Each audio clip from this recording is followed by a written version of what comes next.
Friends, welcome to my channel. Uttara Karnataka recipe ನೋಡಾಕತ್ತಂತ ಎಲ್ಲ ನನ್ನ ಅಕ್ಕ ತಂಗಿಯರಿಗೂ ನಿಮ್ಮ ಮನೆ ಮಗಳಾದ ಲಕ್ಷ್ಮಿ ಆರ್ ಮಾಡುವ ನಮಸ್ಕಾರಗಳು. ಫ್ರೆಂಡ್ಸ್, ಇವತ್ತಿನ ರೆಸಿಪಿ ಡಿಫ್ರೆಂಟು. ಒಂದು ಚುನ್ಮರಿ ಚೂಡ ಹೇಗೆ ಮಾಡೋದಂತ ಹೇಳ್ಕೊಡ್ತೀನಿ, ನೋಡ್ಕೊಂಬನ್ನಿ. ಇಷ್ಟೊಂದು ಚುನ್ಮರಿ ತೊಗೊಂಡಿದ್ದೀನಿ, ಆಮೇಲೆ ಜೀರಿಗೆ, ಶೇಂಗಾ, ಆಮೇಲೆ ಶುಂಠಿ ಪೌಡರ್, ಆಮೇಲೆ ಬೆಳ್ಳುಳ್ಳಿ, ಅಚ್ಕಾರದ ಪೌಡರ್, ಇದು ಗರಂ ಮಸಾಲ, ಆಮೇಲೆ ಜೀರಿಗೆ ಪೌಡರ್, ಆಮೇಲೆ ಸ್ವಲ್ಪ ಆಮ್ಚೂರು ಪೌಡರ್, ಅರಿಶಿನ ಪೌಡರ್, ಹಸಿ ಮೆಣಸಿಕಾಯಿ, ಕರಿಬೇವು, ಕೊತ್ತಂಬರಿ, ಪುಟಾಣಿ ಪುಡಿ, ಮಂಡಾಳ, ಎಣ್ಣೆ, ಉಪ್ಪು ಇಷ್ಟು ತೊಗೊಂಡು ನೋಡ್ರಿ. ಈಗ ಏನು ಮಾಡೋಣ ಅಂದ್ರೆ ಶೇಂಗಾ ಎಣ್ಣೆಲಿ ಫ್ರೈ ಮಾಡೋಣ ಬನ್ನಿ. ಇವಾಗ ನೋಡಿ ಶೇಂಗಾ ಫ್ರೈ ಮಾಡ್ಕೊತಿದ್ದೀನಿ. ಇದ್ರಾಗ ಇದು ಬಿದ್ದೈತೆ, ಸೇರಿ ಜಾಸ್ತಿ ತೊಗೊಳಲ್ಲ. ಚುನ್ಮರಿ ಎಷ್ಟು ತೊಗೊಂಡಿನಿ ಅಂದ್ರೆ ಅದರಷ್ಟೇ ತೊಗೊಂಡಿನಿ, ಅದಕ್ಕೆ ಕರೆಕ್ಟ್ ಆಗಷ್ಟು. ಇವಾಗ ಶೇಂಗಾ ಚಟ್ಪಟ ಮಾಡ್ಕೋಣ. ಇದ್ರಾಗ ಎಣ್ಣೆ ಶೇಂಗಾ ಫ್ರೈ ಆಗ್ಯಾವ, ತಕೊಂಡ್ಬಿಡೋಣ. ಫ್ರೈ ಮಾಡ್ಕೊತೀನಿ, ಮುರಿದ್ಬಿಟ್ಟು ಚುಟ್ಟು ಚುಟ್ಟು ಅಂತ ಸಿಡಿತಾವು. ಅದು ಚುನ್ಮರಿಗೆ ಎಷ್ಟು ಬೇಕೋ ಅಷ್ಟು ಕೊತ್ತಂಬರಿನೇ ಎಣ್ಣೆಲೆ ಫ್ರೈ ಮಾಡ್ಕೊತಿದ್ದೀನಿ.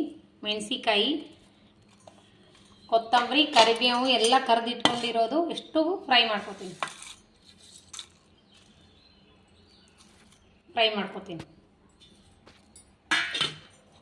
ಈಗ ನೋಡ್ರಿ ಎಲ್ಲವಷ್ಟು ಒಗ್ಗರಣೆ ಮಾಡ್ಕೊಳ್ಳೋ ಬನ್ನಿ. ಹಾಕಿದ್ದೀನಲ್ಲ, ಸ್ವಲ್ಪ ಅದ್ರಾಗ ತೆಗ್ದೀನಿ. ಈಗ ಸಾಸಿವೆ ಹಾಕೋಣ, ಆಮೇಲೆ ಜೀರಿಗೆ ಹಾಕೋಣ,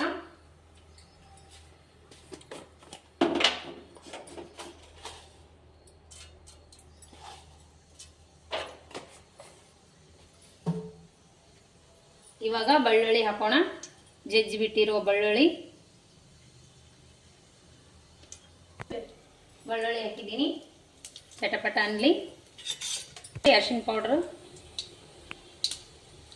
ಆಮೇಲೆ ಧನಿಯಾ ಪೌಡರ್, ಜೀರಿಗೆ ಪೌಡರ್ ಎಲ್ಲ ಆ್ಯಡ್ ಮಾಡ್ತಾ ಇದ್ದೀನಿ. ಧನಿಯಾ, ಚೂರು ಪೌಡರ್, ಆಮೇಲೆ ಸ್ವಲ್ಪ ಶುಂಠಿ ಪೌಡರ್ ಹಾಕ್ತಾ ಇದ್ದೀನಿ, ಒಣ ಶುಂಠಿ. ಇವಾಗ ಏನಂದ್ರೆ ಈ ರುಬ್ಬಿಟ್ಟಿರುವಂಥ ಕರಿಬೇವು, ಕೊತ್ತಂಬರಿ ಸೊಪ್ಪಿನ ಇದೆಲ್ಲ ಹಾಕ್ಬಿಡೋಣ.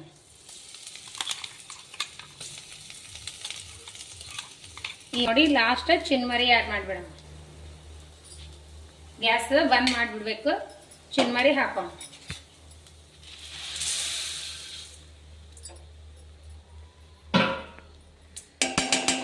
ಶೇಂಗಾ ಹಾಕೋಣ, ಒಂದು ಮಿಕ್ಸ್ ಕೊಡೋಣ. ಇವಾಗ ನೋಡಿ ಸ್ವಲ್ಪ ಪುಟಾಣಿ ಪೌಡ್ರ್ ಉದುರಿಸೋಣ. ಟೇಸ್ಟ್ ಸೂಪರ್ ಅದು.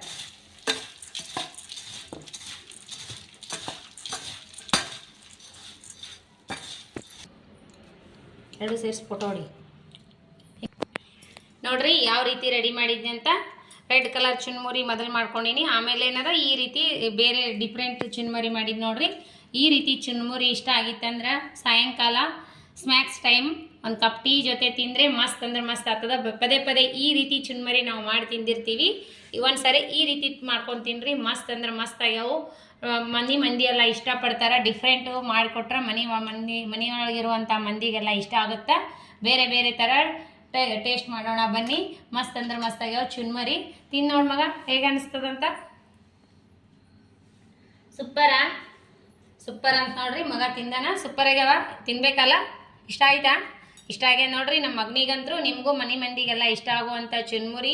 ಈ ರೀತಿ ಯಾರೆಲ್ಲ ಇನ್ನೂ ಮಾಡಿಲ್ಲ, ಈ ರೀತಿ ಮಾಡ್ಕೊಂಡು ತಿನ್ರಿ. ಈ ರೀತಿ ರೆಸಿಪಿ ಅಂತೂ ಶೇರ್ ಮಾಡಿ ನಾನು, ಈ ರೀತಿ ಚುನ್ಮುರಿ, ಅದಕ್ಕೆ ನಾನು ಇದು ಶೇರ್ ಮಾಡಿಲ್ಲ. ಈ ರೀತಿ ಶೇರ್ ಮಾಡಿ ನೋಡ್ರಿ, ಮಸ್ತ್ ಅಂದ್ರೆ ಮಸ್ತ್ ಆತಾವು. ಈವ್ನಿಂಗ್ ಟೈಮ್ ಸ್ನ್ಯಾಕ್ಸ್ ರೆಸಿಪಿ ಅಂತೂ ಸೂಪರ್. ಎಲ್ಲಾದರೂ ಹೊರಗಡೆ ಹೋದರೆ ತೊಗೊಂಡೋಗಿ, ಮಸ್ತ್ ಅಂದ್ರೆ ಮಸ್ತ್ ಆಗ್ತಾವ. ನಾವು ಟೇಸ್ಟ್ ಮಾಡೋಣ ಬನ್ನಿ ಫ್ರೆಂಡ್ಸ್. ಚುನ್ಮರಿ ಮಾತ್ರ ಸೂಪರ್ ಆಗ್ಯಾವಂತ. ಮಗನಿಗೆ ತುಂಬಾ ಇಷ್ಟ ಆಗ್ಯದಂತ, ನಮಗೂ ಇಷ್ಟ ಆಗುತ್ತೆ. ನೋಡೋಣ ಬನ್ನಿ. ಮಗ ಇಷ್ಟ ಆಗ್ಯಾವ ನಿನಗೆ? ನಾವು ಟೇಸ್ಟ್ ಮಾಡೋಣ ಬನ್ನಿ, ಮಾಡಿ ನೋಡೋಣ ಅಂತ. ಕೊತ್ತಂಬರಿ ಮಸಾಲ ಮಾಡಿ ಹಾಕಿವಲ್ರಿ, ಸೂಪರ್ ಆಗೈತಿ. ಈ ರೀತಿ ಒಂದ್ಸರಿ ಟ್ರೈ ಮಾಡ್ರಿ. ರೆಸಿಪಿ ಮಾತ್ರ ಇನ್ನೂ ಸೂಪರ್ ಆಗ್ಯದ, ಮಸ್ತ್ ಅಂದ್ರೆ ಮಸ್ತ್ ಆಗ್ಯದ. ಈ ರೀತಿ ಮೆಣಸಿಕಾಯಿ, ಈರುಳ್ಳಿ, ಸೇವು ಇದ್ರೆ ಸೂಪರ್ ನೋಡ್ರಿ. ಈ ಚುನ್ಮುರಿ ಅಂತೂ ಗೊತ್ತಿರ್ತದಲ್ಲ, ಒಂದ್ಸರಿ ಈ ಥರ ಚುನ್ಮುರಿ ಮಾಡ್ಕೊಂಡು ತಿನ್ರಿ. ರೆಸಿಪಿ ಇಷ್ಟ ಆದ್ರೆ ಲೈಕ್ ಮಾಡ್ರಿ, ಶೇರ್ ಮಾಡ್ರಿ, ಸಬ್ಸ್ಕ್ರೈಬ್ ಮಾಡ್ರಿ. ಇದೇ ರೀತಿ ಪ್ರೀತಿ ವಿಶ್ವಾಸ ಸದಾಕಾಲ ತೋರಿಸ್ರಿ. ಇನ್ನೂ ಯಾರೆಲ್ಲ ಸಬ್ಸ್ಕ್ರೈಬ್ ಆಗಿಲ್ಲ ಅವರೆಲ್ಲ ಪಕ್ಕದಲ್ಲಿರೋ ಬೆಲ್ ಬಟನ್ ಪ್ರೆಸ್ ಮಾಡಿರಿ. ನೀವು ಸಬ್ಸ್ಕ್ರೈಬ್ ಆಗ್ತೀರಿ, ನಾ ಹಾಕುವಂಥ ರೆಸಿಪಿಗಳು ಮೋಟಿವೇಶನ್ ಬರ್ತದೆ, ನಿಮ್ಗೆ ಮೋಟಿವೇಶನ್ ಸಿಗ್ತೈತಿ. ನಾ ಹಾಕುವಂಥ ರೆಸಿಪಿಗಳು ನಮಗೆ ಇಷ್ಟ ಆಗಿತ್ತಂದ್ರೆ ಸಬ್ಸ್ಕ್ರೈಬ್ ಆದ್ರೆ ನನ್ನ ರೆಸಿಪಿ ನಿಮಗೆ ಬಂದು ತಲುಪ್ತಾವ್ರಿ. ರೆಸಿಪಿ ಯಾರೆಲ್ಲ ಇನ್ನೂ ಸಬ್ಸ್ಕ್ರೈಬ್ ಮಾಡಿಲ್ಲ ಸಬ್ಸ್ಕ್ರೈಬ್ ಮಾಡಿ ನೋಡಿದ್ರೆ ರೆಸಿಪಿ ಬರ್ತಾವ. ಇದೇ ರೀತಿ ಲೈಕ್ ಮಾಡಿ ನೋಡ್ರಿ, ಶೇರ್ ಮಾಡಿರಿ, ನಿಮ್ಮ ಫ್ರೆಂಡ್ಸ್ ಫ್ಯಾಮ್ಲಿಗೆಲ್ಲ ಶೇರ್ ಮಾಡಿರಿ. ರೆಸಿಪಿ ಇಷ್ಟ ಆಗಿತ್ತಂದ್ರೆ ದಯವಿಟ್ಟು ಒಳ್ಳೆಯದೊಂದು ಕಮೆಂಟ್ ಹಾಕ್ರಿ. ನಿಮ್ಮ ಅನಿಸಿಕೆ ಅಭಿಪ್ರಾಯವನ್ನು ಕಮೆಂಟ್ ಬಾಕ್ಸ್ನಲ್ಲಿ ತಿಳಿಸ್ರಿ. ಮತ್ತೆ ಮುಂದಿನ ರೆಸಿಪಿ ಒಳಗೆ ಸಿಗೋಣ ಫ್ರೆಂಡ್ಸ್. ನಮಸ್ಕಾರ, ಬಾಯ್.